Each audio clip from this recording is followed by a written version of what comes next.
Welcome back to Boring History 1, where we turn the most boring parts of history into something unforgettable. Today, we begin an epic journey, a 10-hour deep dive into one of the most fascinating and, yes, weirdest corners of history, the life of royalty in medieval times.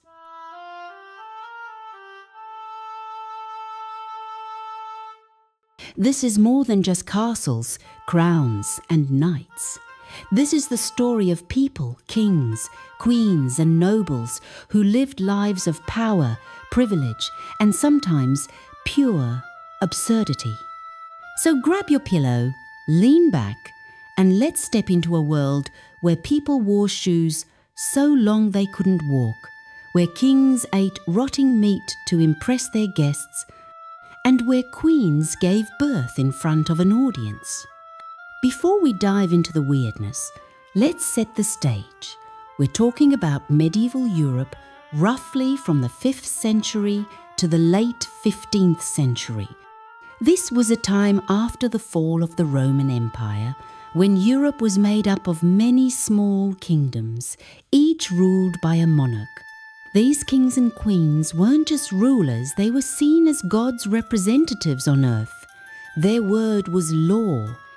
Their lives were full of luxury, but also full of strange rules, bizarre customs, and a lot of pressure. And unlike today's celebrities, they couldn't just quit and live on a tropical island. Once born into royalty, you were locked into a life of duty, whether you wanted to be or not. So, what did it really mean to be royal in medieval times? First, it meant being born into a life you didn't choose. If you were born the child of a king or queen, your future was already written. You didn't get to decide your career, your spouse, or even your hobbies. Your job was to serve your family, your kingdom, and your faith. But it also meant living in a world of luxury, or at least what passed for luxury back then. You had servants, you had feasts, you had castles and crowns. But you also had no bathrooms, no real medicine, and a wardrobe that made it hard to walk.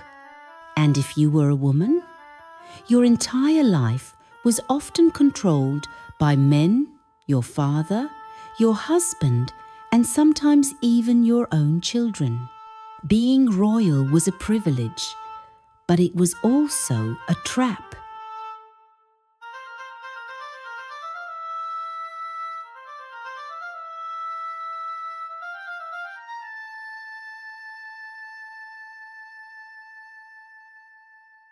Let's talk about how royal families worked. In medieval Europe, the throne usually passed from parent to child, but only if you were the right kind of child. Being the oldest son was the best way to land the top job. If you were a daughter or a younger brother, your path was different. You might be sent to a monastery, married off to another kingdom, or left to fight for scraps of land. That's why royal families were full of drama, just like today's tabloids. There were betrayals, there were wars over who got to sit on the throne. There were secret marriages, public scandals, and yes, even royal siblings trying to kill each other for power. But it wasn't all drama and power plays. Believe it or not, some royal families were loving, close, and even normal. One thing that shaped every part of medieval royal life was religion. The church was powerful, and being seen as a good Christian ruler was essential. Kings and queens were expected to go to church daily, pray often, and give generously to religious causes. They were even anointed with holy oil during their coronation, like a divine blessing from God Himself. But religion also meant superstition. Kings wore lucky charms. Queens carried holy relics. Everyone feared witches, omens, and bad dreams. And if something went wrong, like a plague or a bad harvest, it was often blamed on sin, or worse, a lack of faith. So being royal wasn't just about ruling people, it was about pleasing God too. Now, let's talk about power. Medieval kings and queens ruled with absolute authority, at least in theory. But in reality, they had to work with powerful nobles, bishops, and sometimes even their own family members to stay in control. If a king made a mistake like losing a battle or angering the nobles, he could be deposed. Some were even imprisoned or killed. That's why royal life was full of tension. One wrong move could mean losing your throne or your life. And if you were a queen, it was even harder. Women rulers were rare and often doubted. They had to prove themselves again and again, and sometimes even dress like men to be taken seriously. Let's imagine a day in the life of a royal castle. Waking up in the morning, you'd hear the bells of the chapel calling for morning prayer. Breakfast was simple bread, wine, and maybe some cheese. Then came meetings with advisors, reading letters from other rulers, and signing documents with wax seals. After lunch, there might be time for hunting, music, or games if you were a king who enjoyed fun. But most of the day was spent managing the kingdom, settling disputes, raising taxes, and preparing for war. And at night, you'd sleep in a bed that was more like a throne, surrounded by curtains, candles, and probably a few rats.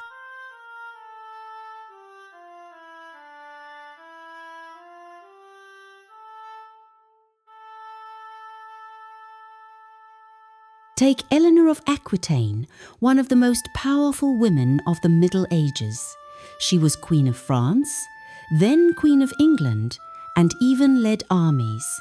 But she was also imprisoned by her own husband for 16 years, simply because she supported her sons instead of him. Or consider Henry II and Thomas Becket, a friendship that turned deadly. One minute they were best friends. The next, Henry's knights murdered Becket in his own cathedral over a disagreement about power. You can expand this section with a short biography, a dramatic event, a personal letter or quote from a royal figure, a humorous anecdote. So there you have it, a quick tour of what it meant to be royal in medieval times. From the moment you were born, your life was planned for you. Every step, every meal, every marriage, all part of a system that kept kingdoms running. But as we'll see in the next chapter, even the most powerful kings and queens started out as babies, and some of them were born into chaos.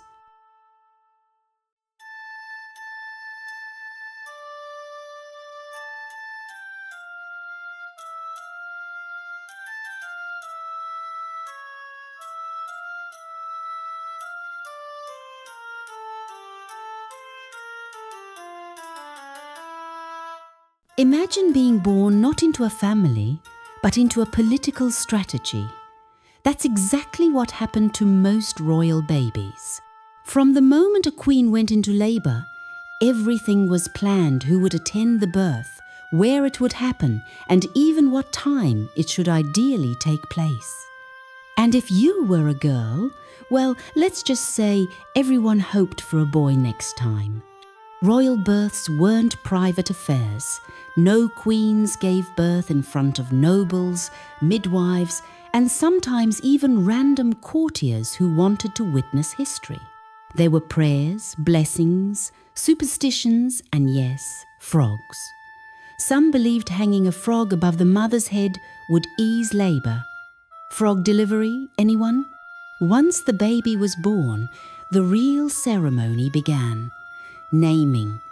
Unlike today, names weren't chosen based on what sounded cute or trendy. They were picked for political reasons, to honour ancestors, form alliances, or even send a message to rival kingdoms. So, if you were born Henry, Richard, or Eleanor, there was probably a reason. Someone wanted you to live up to a legacy. Babies were baptized quickly, usually within days, because infant mortality was high. And during that baptism, priests would declare that the child was chosen by God to rule. That belief, the divine right of kings, shaped every part of their life. Now, what was childhood actually like for a royal kid?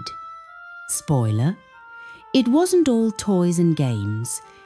By age 4 or 5, noble children were sent to live in another castle, sometimes far away, to begin their education. This was called fostering, and it was meant to teach them loyalty, diplomacy, and survival. They learned to read, write, ride horses, and fight with swords. Girls were taught embroidery, music, and how to be good wives. But some, like Eleanor of Aquitaine, got military training too. And forget bedtime stories. These kids heard tales of war, betrayal, and glory, all designed to prepare them for the throne. Of course, not every royal birth led to a happy ending. Sometimes the baby died. Sometimes the mother died. And sometimes the birth was used as an excuse for war. Take the case of Arthur of Brittany, a nephew of King John of England. His birth threatened the succession, so he was imprisoned and later disappeared. Rumours said John had him killed personally. Or consider Edward V of England, one of the famous princes in the Tower. He was never crowned king. He and his brother vanished after being placed in the Tower of London. Their fate remains a mystery to this day. So what did all this mean for a royal child? It meant their life was decided for them long before they could make choices for themselves. Their marriages were arranged. Their tutors were handpicked. Even their friendships were controlled by advisors and kings. But here's the twist. Some of these kids still managed to surprise the world, like Richard the Lionheart, who became one of the greatest warriors of his time. Or Joan of Arc, who defied every expectation and led armies at just 17.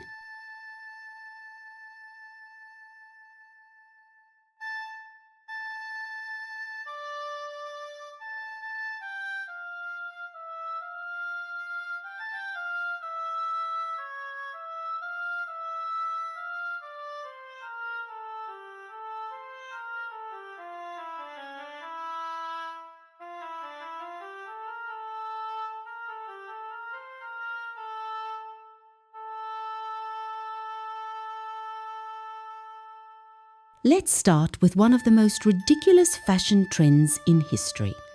Shoes so long they looked like spears.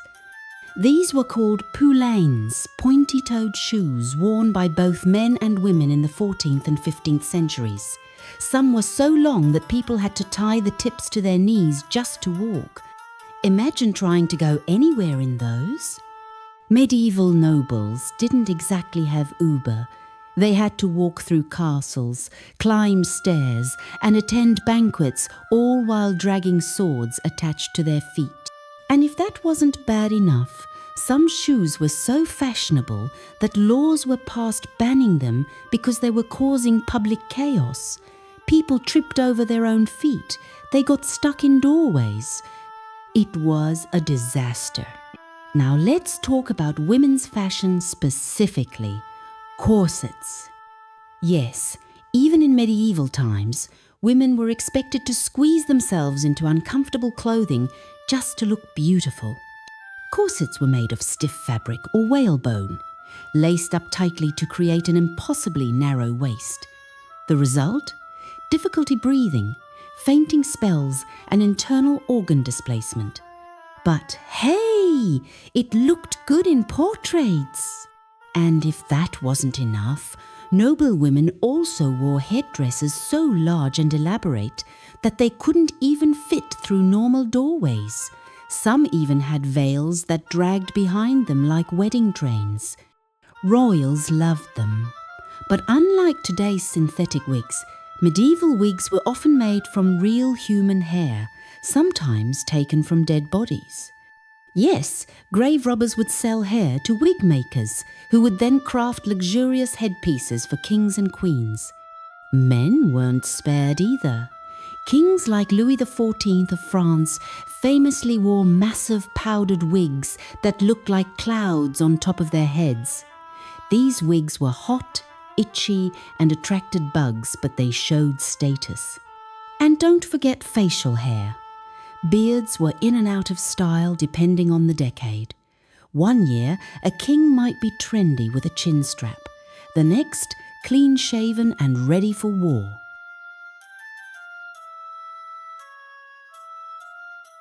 Beauty in medieval times wasn't just painful, it could be deadly. Noble women used makeup made of lead, mercury, and vinegar to achieve pale skin and rosy cheeks. Lead-based face paint caused burns, hair loss, and even poisoning. But paleness was a sign of wealth, because only peasants worked outside and got suntans. Eyes were highlighted with crushed beetles, lips were stained with red dye made from insects. And eyebrows? Plucked completely bare because bald brows were high fashion. So yes, looking beautiful in court came at a cost. Many royals literally poisoned themselves for beauty. It's easy to laugh at these trends now, but imagine living in them. Kings and queens couldn't sit comfortably in chairs built for normal humans. Their clothes were so heavy they needed help dressing and undressing, and forget about going to the bathroom without assistance. Fashion wasn't about comfort. It was about showing off wealth, status, and divine right. If you could suffer for fashion and still look good, you were winning at life. So there you have it, the bizarre world of royal fashion. From shoes that crippled to wigs made of dead people's hair, medieval royalty definitely knew how to make a statement. Next time, we'll explore one of the grossest parts of royal life, their meals. Because yes, kings ate rotting meat, drank wine mixed with spices to hide the smell, and hosted feasts that ended in food fights.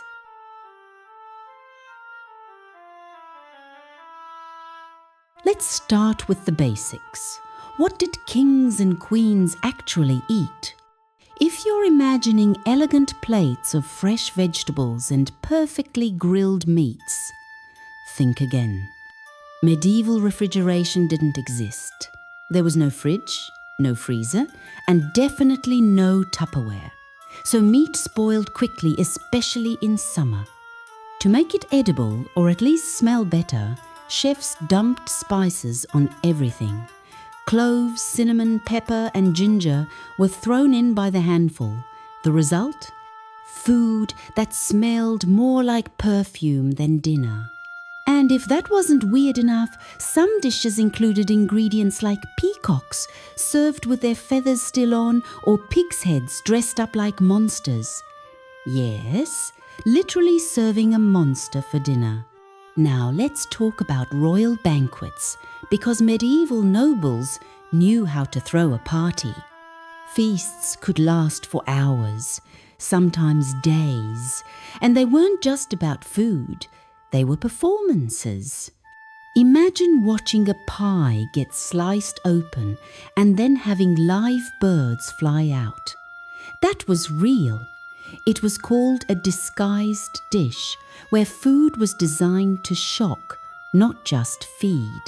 There were also roasted boars with apples in their mouths, swans served on silver platters, and entire cakes shaped like castles. One famous banquet even had a chocolate fountain, yes, in the 1400s. But here's the kicker. Not everyone got to eat everything. The king and queen sat at the head of the table and got the best cuts of meat. Everyone else, they got whatever was left, including bones, scraps, and mouldy bread. One of the most shocking things about royal dining, nobles didn't just eat a lot, they ate until they couldn't breathe. Throwing up during a meal wasn't considered gross, it was considered normal. Some people even had vomit rooms off to the side where they could empty their stomachs and come back for more. Yes, imagine being told, "Don't worry, dear guest, just go puke in the corner and come right back." That was life in the medieval court. And if you thought sugar was rare back then, you'd be wrong. Kings and queens loved it. But unlike today, sugar wasn't used for desserts. It was used to show off. Sugar sculptures, sugar drinks, even sugar cosmetics. Unfortunately, all that sugar also meant terrible teeth. Blackened, rotten smiles were common among royalty, but hey, at least they looked rich.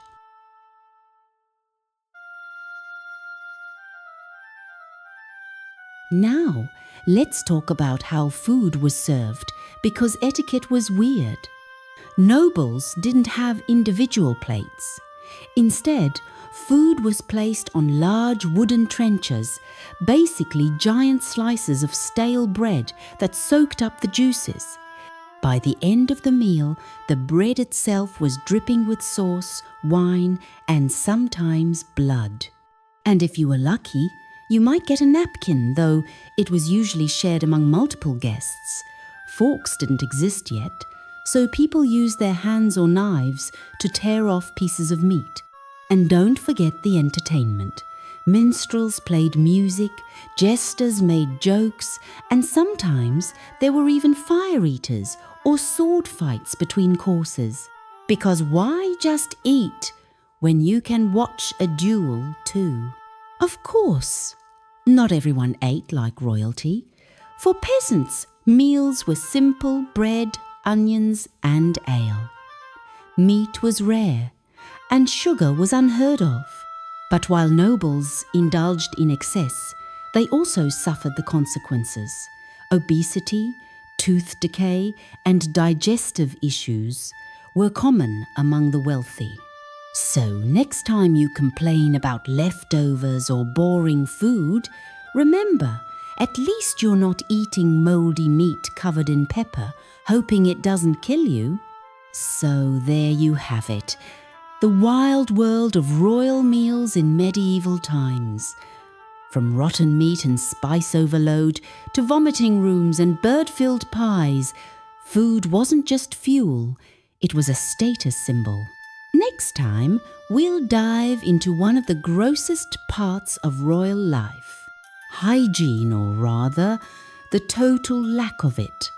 Because yes, medieval royalty stank, and they knew it.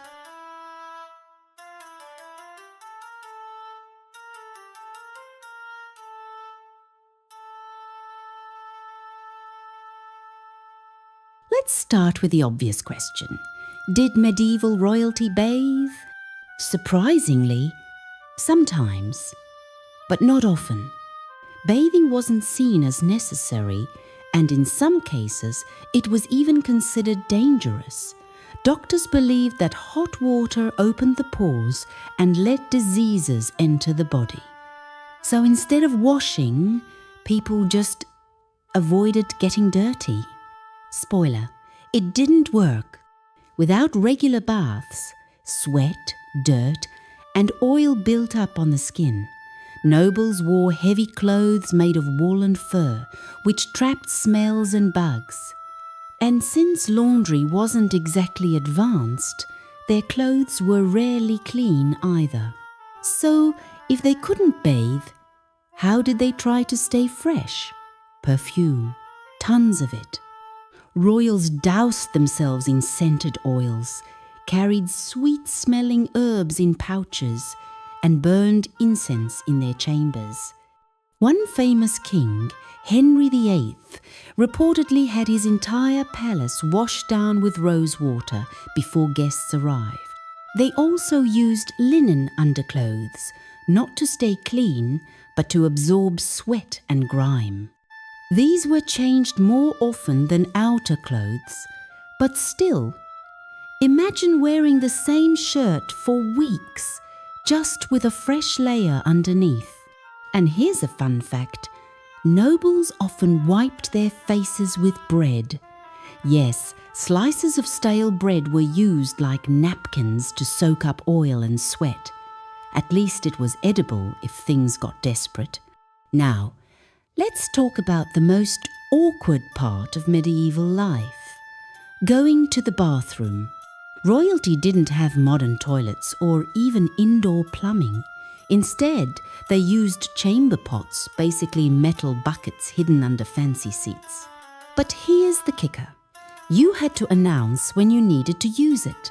Can you imagine being a king and having to shout, "Prepare the pot" before pooping? And after using it? Someone had to empty it, usually a servant known as the groom of the stool. Yes, that was a real job. And if they were lucky, they'd dump it out the window instead of carrying it through the castle halls. Of course, that meant people walking below got an unexpected surprise. If bad body odor wasn't enough, medieval royals also had terrible teeth. Sugar was a luxury, and kings and queens loved it. Unfortunately, brushing your teeth wasn't common practice. Instead, people rubbed their teeth with cloth or used chewable twigs called toothpicks. Some even rinsed their mouths with wine or vinegar. But none of it stopped tooth decay, and by middle age, many royals had blackened, rotting teeth. So next time you complain about flossing, remember, at least you're not wiping your mouth with bread and hoping for the best. And of course, no discussion of medieval hygiene would be complete without talking about parasites. Lice, fleas, and bed bugs were everywhere, especially in castles where bathing was rare and bedding was reused for months. Nobles often slept in thick, heavy beds, filled with straw, perfect for bugs to nest. And since everyone shared towels, clothes, and even beds, infections spread quickly. So yes, being royal came with luxury, but also a lot of itching. So there you have it, the surprisingly smelly truth about medieval royalty. From chamber pots to stinky clothes, bad breath to bug, infested beds, being a king or queen wasn't exactly glamorous.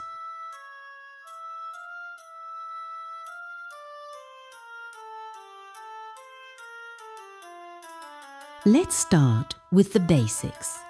How royal marriages worked.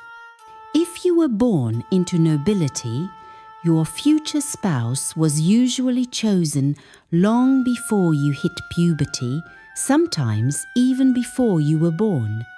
Yes, kings and queens literally signed contracts saying, when these two kids grow up, they'll get married.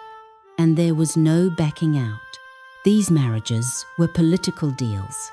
A king might marry his daughter off to an enemy just to stop a war, or a queen might be sent across the sea to marry someone she'd never met and probably wouldn't like.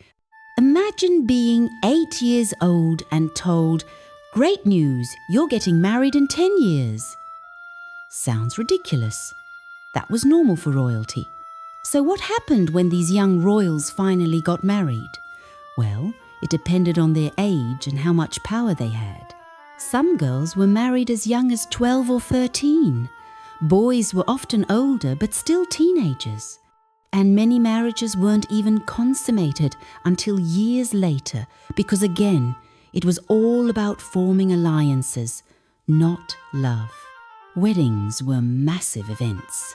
There were banquets, dances, and even people watching the couple go to bed together. Yes, guests would literally follow them into the bedroom to make sure the marriage was official. Once the ceremony was done, the bride became property. Her lands, titles, and even her body belonged to her husband. Of course, just because you were married didn't mean you stayed faithful. Many kings and queens had affairs, some very public, others deadly. Take Henry VIII. He famously executed 2 of his wives for cheating, but he himself had multiple mistresses and even started a new church just so he could divorce one of them. Or consider Queen Isabella of France, known as the she-wolf. She conspired with her lover to overthrow her own husband, King Edward II, and possibly even had him murdered. Affairs were common, especially among kings. Some even had official mistresses called favourites, who lived in the palace and received gifts and titles. Now, don't think every royal marriage was cold and cruel. Some couples actually loved each other, which made things even more dangerous. One famous example is Richard the Lionheart and Berengaria of Navarre. They travelled together during the Crusades and seemed to care for each other, though they had no children and spent little time together. Another is King John of England's wife, Isabelle d'Angoulême M. Despite being forced into marriage at age 12, she stayed loyal to John through wars and rebellions. But here's the problem. Love made you vulnerable. If your spouse died, you could be remarried within weeks. And if you refused to play along, you might end up locked away or worse. Getting out of a royal marriage was nearly impossible. Divorce required permission from the Pope, and that only happened in extreme cases. Henry VIII famously broke from the Catholic Church just to get a divorce. Others weren't so lucky. If your marriage went horribly wrong, your options were limited. Suffer in silence, escape, or plot revenge. And plotting revenge usually meant execution. So there you have it, the wild world of royal love and marriage. From childhood engagements to deadly affairs, medieval royalty treated relationships more like chess moves than heartfelt moments.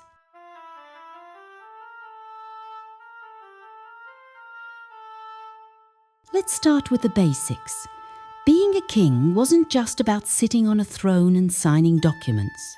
It meant proving yourself on the battlefield. If you wanted respect from your nobles, your soldiers, and your enemies, you had to fight. Some kings even led charges on horseback, swinging swords and dodging arrows. But here's the problem. It was extremely risky. Many kings didn't make it off the battlefield alive. Some were killed in combat. Others were captured and held for ransom. And a few? Well, they just disappeared. Imagine going into work and knowing there's a 50% chance you won't come home. That was life for medieval monarchs. Now, let's talk about what war actually looked like in the Middle Ages. And trust me, it wasn't pretty. Battles were chaotic, bloody messes. Soldiers wore heavy armour that made movement slow and exhausting. Swords, spears, and crossbows flew everywhere. And don't forget the horses, which often panicked and trampled people by accident. Siege warfare was even worse. Castles were bombarded with catapults. Tunnels were dug under walls to collapse them, and disease spread quickly among trapped defenders. Sometimes, starving civilians resorted to eating rats or worse. And if you were lucky enough to survive, you still might lose a limb, go blind, or get infected from a dirty wound. Battlefield medicine meant pouring wine on wounds or just hoping for the best. Some battles became legendary, especially when kings fought each other head to head. One of the most famous was the Battle of Agincourt in 1415. King Henry V of England led his outnumbered troops to victory using longbows despite terrible weather and muddy terrain. Another was the Battle of Hastings in 1066, where King Harold of England was supposedly killed by an arrow to the eye. That single moment changed the course of history. And then there was Richard the Lionheart, who spent most of his reign fighting in the Crusades instead of governing England. He was a great warrior, but barely set foot in his own kingdom. Of course, not every king wanted to fight. Some preferred diplomacy, art, or poetry, which didn't always win them friends. King John of England famously avoided battle and lost nearly all of France instead. His nickname? Lackland, because he had no land left to rule. Others tried to hire mercenaries to do the fighting for them, only to find out these soldiers often switched sides for better pay. So yes, avoiding war sometimes meant losing your kingdom, or even your life. Even when wars ended, things weren't safe. Treaties were signed, alliances were made, but they rarely lasted. One king might promise peace today, only to declare war again tomorrow. Betrayals were common. Assassinations happened in tents and castles alike. And if you did manage to survive a war, you still had to deal with rebuilding your kingdom, paying off debts, and keeping your nobles happy. Because unhappy nobles usually meant another rebellion brewing. So there you have it, the brutal, bloody, and sometimes heroic story of kings at war. From charging into battle to hiding behind castle walls, leading armies was one of the most dangerous parts of being royal. Next time, we'll explore one of the most fascinating yet overlooked roles in medieval royalty. Women in power, queens, regents, and rebels who defied expectations and shaped history.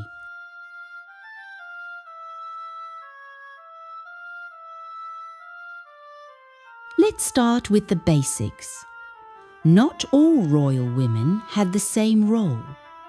There were queens consort, the wives of kings who supported their husbands, but rarely held real power. Then there were queens regnant, actual ruling monarchs, like Queen Elizabeth I or Matilda of England. But in the Middle Ages, it was rare for a woman to rule on her own. Most had to fight literally for recognition. Some ruled in place of absent husbands. Others took over after their sons died or refused to govern. And a few, they grabbed power and never let go. So if you were a woman born into royalty, your options were clear. Marry well, stay quiet, or take charge and risk everything. Let's start with one of the most legendary women in medieval history, Eleanor of Aquitaine. She was not only the Duchess of Aquitaine, she became Queen of France, then Queen of England, and even led armies into battle. Eleanor was bold, brilliant, and terrifyingly smart. She married 2 kings, raised 3 more, and was even imprisoned for supporting her sons against her husband, King Henry II of England. Despite being locked away for 16 years, she came back stronger than ever. When her son Richard the Lionheart became king, she acted as regent and basically ran the kingdom herself. So yes, Eleanor didn't just survive in a man's world, she ruled it. Now let's talk about someone truly dangerous. Isabella of France, known as the She-Wolf of France. She was married off to King Edward II of England, a king who preferred male favourites over his wife.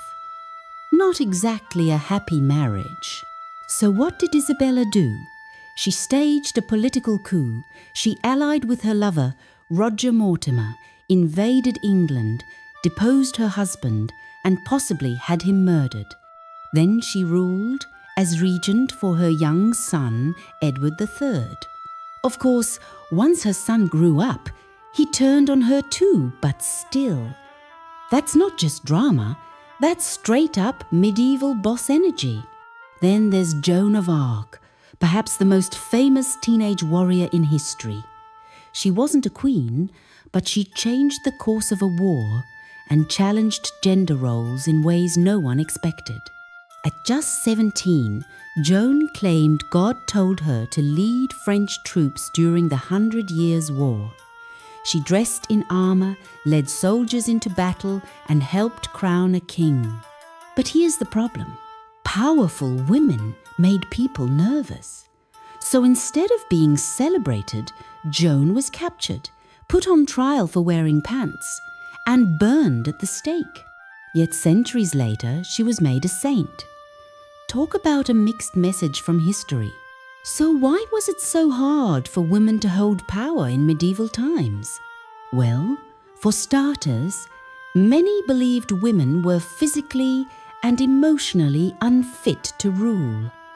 Some laws even banned them from inheriting thrones unless there were no male heirs. Even if a woman did become queen, she was constantly under scrutiny. If she acted like a king, strong, decisive, commanding, she was called a tyrant. If she stayed quiet and obedient, she was seen as weak. It was a lose-lose situation, but that didn't stop some amazing women from trying anyway. So there you have it, the wild, inspiring, and sometimes deadly story of women in medieval power. From Eleanor of Aquitaine to Isabella of France and Joan of Arc, these women broke rules, led armies, and changed history even when the world tried to stop them. Next time, we'll dive into one of the darkest and strangest parts of royal life: religion, superstition, and death, where saints were worshipped, omens feared, and frogs hung above beds to help with labor pains.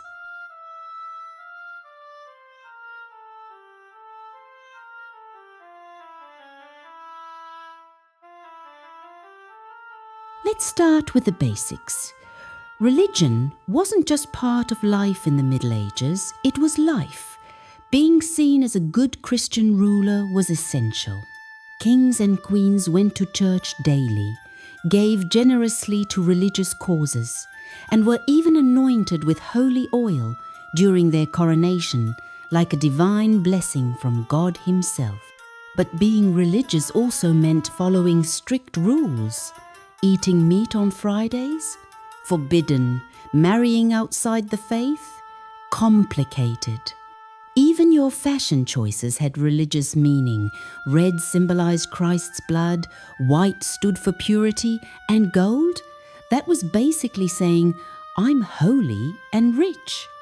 Of course, if things went wrong like famine, plague, or losing a war, it was usually seen as punishment from God. So kings and queens spent a lot of time praying and trying not to sin too loudly.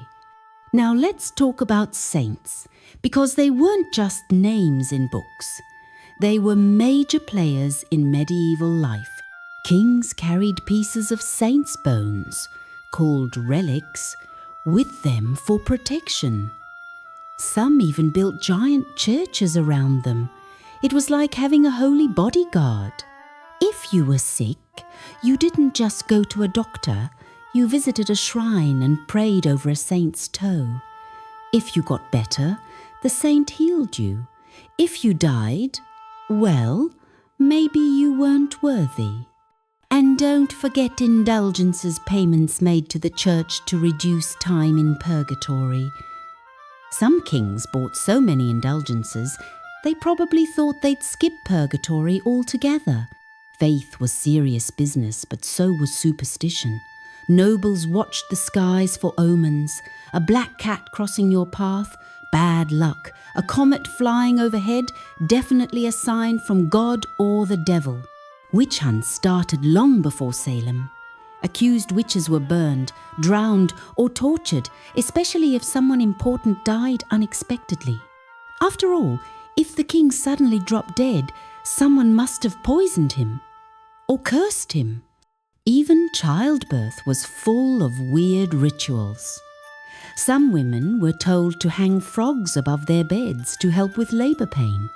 Others drank potions made from crushed herbs, animal bones, or even powdered mummies.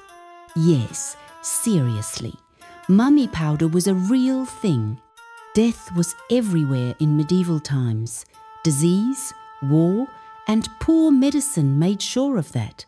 And when a king or queen died, it wasn't just sad, it was political chaos. Funerals were dramatic affairs. Corpses were embalmed, dressed in robes, and put on display for days. Sometimes nobles would kiss the dead monarch's hand, which sounds sweet until you remember they hadn't invented refrigeration yet. Grave robbers stole crowns and jewels. Priests whispered prayers over open graves, and yes, sometimes bodies were buried with food, weapons, or even servants, just in case they needed them in the afterlife. And if you were a future king, you didn't get to mourn for long. As soon as the old ruler was gone, the new one had to take charge whether they were ready or not. Belief in the afterlife shaped every decision a royal made. Because unlike today, everyone in the Middle Ages believed in heaven and especially hell. Ghosts were taken seriously. If someone claimed to see a dead king wandering the halls at night, people listened. Some rulers even built chapels to pray for the souls of their ancestors. And here's a fun fact. Royalty left behind wills asking monks to pray for their souls for years after death. Some paid entire monasteries to chant for them non-stop, like a medieval version of heavenly streaming services, because in medieval Europe, power didn't end with death. It just moved to the next realm, hopefully. So there you have it, the spiritual, spooky, and sometimes downright bizarre role of religion, superstition, and death in medieval royalty. From praying to saints to fearing witches, from frog-filled births to ghost-haunted castles, faith and fear shaped every moment of royal life.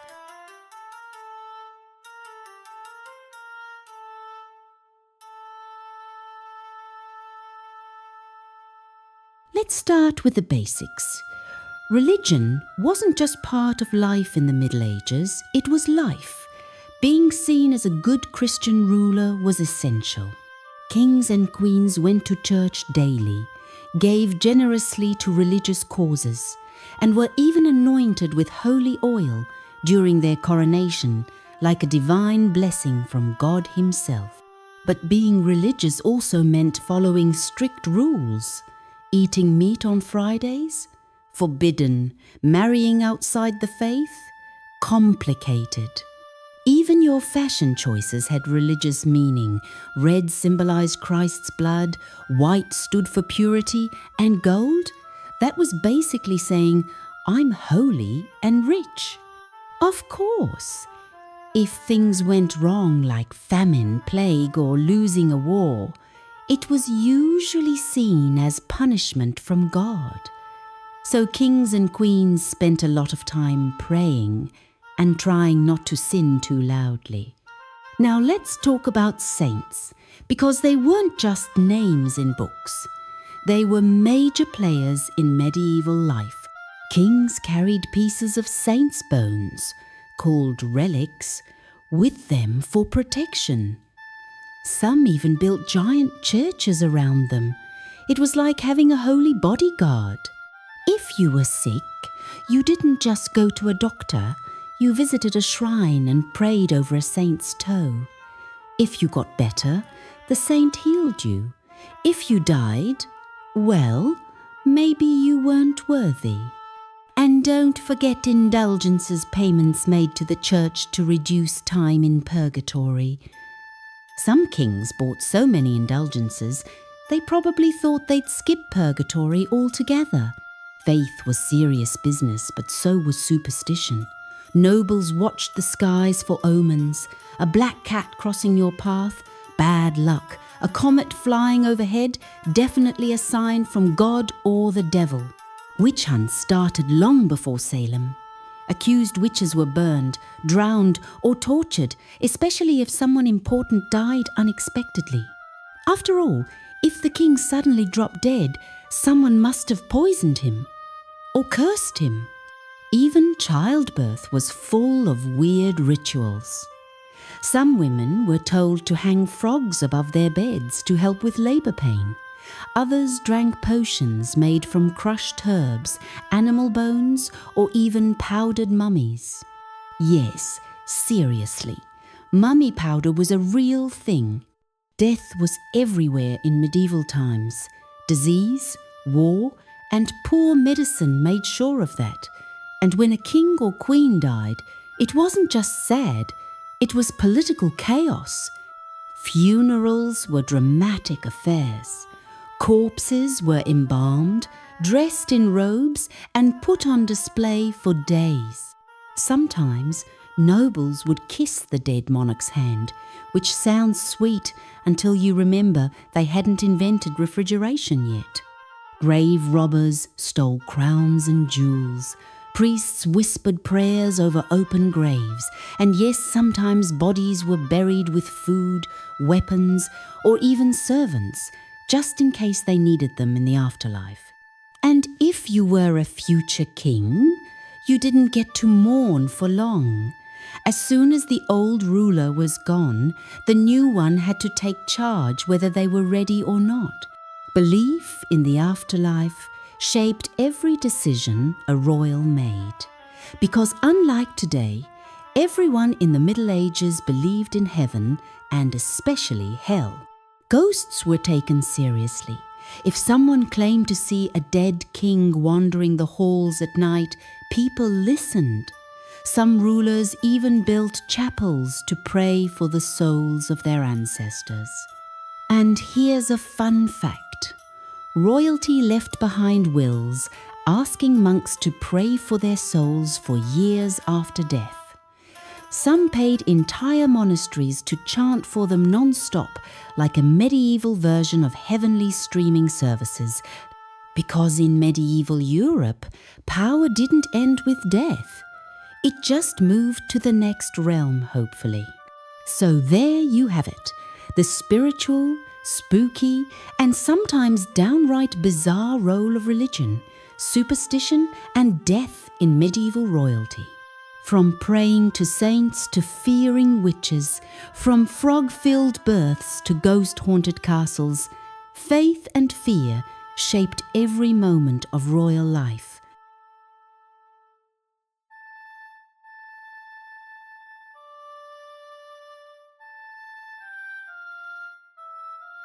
Let's start with the end of medieval royalty as we knew it.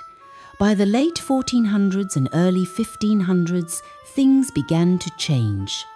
Gunpowder replaced swords, parliaments challenged kings, and new ideas about power, rights, and even fashion started to take over. But just because the Middle Ages ended doesn't mean their influence disappeared. Many of the traditions, laws, and symbols we still use today come straight from medieval times. Think about the British monarchy, yes, they're still around. Or consider the word democracy born out of rebellion against kings who thought they ruled by divine right. So what exactly did medieval royalty leave behind? Let's break it down. First, there's the idea of chivalry, knights, honor, and doing the right thing. It may have started as a code for warriors, but now we use it to describe good manners, bravery, and respect. Then there's the English language itself. Words like justice, honor, crown, court, and even parliament all come from medieval usage, and many are still used in modern governments. And don't forget architecture. Castles, cathedrals, and coats of arms still inspire everything from Disney movies to university logos. Even modern celebrity culture borrows from medieval royalty.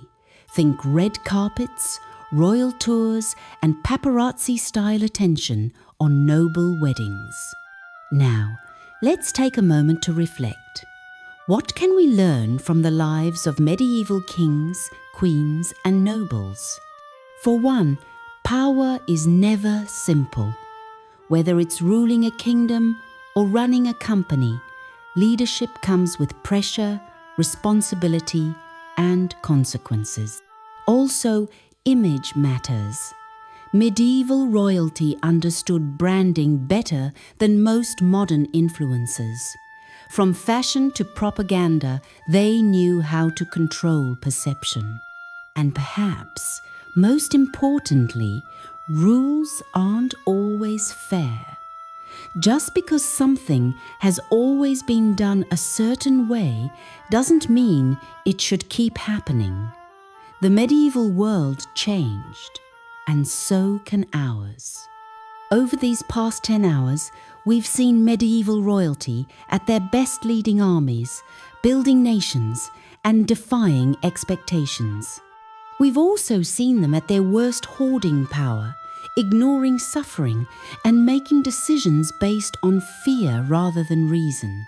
But above all, we've seen them as people flawed, fascinating, and very human. They weren't gods. They weren't perfect, but they were real. And their stories remind us that history isn't just about dates and battles. It's about choices, consequences, and the people who lived them. Thank you for joining me on this epic journey through the word life of royalty in medieval times. If you made it all the way to the end, congratulations! You've officially earned your honorary crown. If you enjoyed this series, hit the like button, subscribe, and maybe even share it with someone who loves history or at least loves hearing about weird old shoes and poop-filled chamber pots. Until next time, stay curious, stay weird, and remember history may be boring at first glance.